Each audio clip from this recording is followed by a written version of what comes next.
Chacun sait que la RDC est agressée par ses voisins qui bénéficient du regard bienveillant de la communauté internationale, notamment le Rwanda. Les faits sont documentés, les actions visibles. Il est entré sur le territoire congolais et y entretient depuis longtemps des rébellions fantoches pour se servir de la manne minière congolaise. Et la RDC alors? Pourquoi ne vole-t-on pas à son secours? Il est clairement établi que le Rwanda l'a agressé avec l'Ouganda. Il ne se gêne même plus pour le faire. Mais le Rwanda, lui, bénéficie encore de la rente de la surenchère mémorielle. Personne n'osera le contrarier. Mais ceci est un autre sujet dont on parlera. La RDC aurait dû être un protégé de Washington ou de l'OTAN s'il souhaitait bénéficier du même soutien. Il aurait dû être en Europe aussi. Pas de chance. In Burkina Faso, Mali, and Niger, casualties from terrorist attacks have increased fivefold since 2016, with over 4,000 deaths reported in 2019 alone, as compared to an estimated 770 deaths in 2016. The number of people killed in Burkina Faso has increased from 80 in 2016 to over 1,800 in 2019. Ces chiffres étaient en 2019. 3 ans plus tard, certaines sources plus proches du terrain estiment le nombre de victimes à 10 000 tués. Si le Sahel avait eu le budget alloué à l'Ukraine, c'est sûr, le terrorisme aurait été éradiqué depuis des années dans la région. Et on aurait promu le développement, et cela quel que soit le niveau de corruption des autorités, puisque c'est l'argument que l'on ressort à tous les coups. Ce n'est pas bien de comparer les souffrances, c'est vrai. Et sans hypocrisie, sans faux semblant, c'est bien de voir comment on vole au secours des Ukrainiens dans la souffrance. Mais je ne peux m'interdire de noter quand même où vont les préférences des Occidentaux. C'est un fait.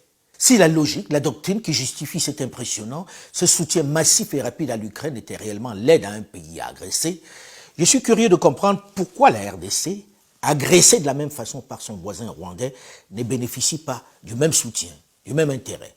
Je voudrais comprendre ce qui explique l'indifférence, le silence assourdissant des mêmes grandes nations devant cette attaque méthodique d'un pays souverain par son voisin qui le pille depuis des années, dans une totale indifférence des grandes nations qui s'érigent en gendarmes ailleurs. Ces populations, qui encore une fois prennent le chemin de l'exil, dans un chaos indescriptible, sans soutien logistique, ne sachant où aller pour se mettre à l'abri, avec parfois des enfants sur le dos et des vieillards, sont-ils moins à secourir, moins déshumains que ceux à qui on apporte, Dieu merci, de l'aide en Ukraine? Observez le contraste saisissant des conditions entre les deux populations qui fuient la guerre. Chacun sait, même si l'Europe gênée par le passif dans le génocide rwandais a du mal à parler de façon audible, chacun sait que la RDC est agressée par ses voisins qui bénéficient du regard bienveillant de la communauté internationale, notamment le Rwanda. Les faits sont documentés, les actions visibles. Il est entré sur le territoire congolais et y entretient depuis longtemps des rébellions fantoches pour se servir de la manne minière congolaise. Le levier de la rente mémorielle lui servant d'alibi. Ceci se serait passé en Europe que les forces de l'OTAN auraient agi contre l'agresseur. Mais en réalité, qui a besoin que la République démocratique du Congo soit en paix? Est-ce que ça arrange et les voisins et les grandes firmes américaines, sud-africaines, britanniques, chinoises, anglaises et bien d'autres qui profitent du chaos pour se servir des richesses du sous-sol congolais? Une chose est certaine, le critère dans le choix d'aider l'Ukraine plutôt que le Sahel ou la RDC ne s'appuie pas sur le nombre de victimes ou sur la cruauté de l'agresseur. Il répond clairement à une logique de proximité sociologique ou civilisationnelle, comme on l'a souvent entendu sur les médias au début du conflit. Ça sera sans doute une immigration de grande qualité, en revanche. Ce seront des intellectuels. Parce que ce sont des Européens de culture, même si on n'est pas dans l'Union européenne, on est avec une population qui est très proche, très voisine. On ne parle pas là de Syriens qui fuient les bombardements du régime syrien soutenu par Vladimir Poutine. On parle d'Européens qui partent dans leurs voitures qui ressemblent à nos voitures. Il y a une différence entre les Ukrainiens qui, encore une fois, participent de notre espace civilisationnel avec des populations qui appartiennent à d'autres civilisations. On aura une immigration de grande qualité dont on pourra tirer profit. Nous ne sommes pas face à des migrants qui vont passer dans une logique d'immigration. This isn't a place, with all due respect, like Iraq or Afghanistan, that has seen conflict raging for decades. This is a relatively civilized relatively European. C'est dit, n'est-ce pas? Et pas qu'une seule fois.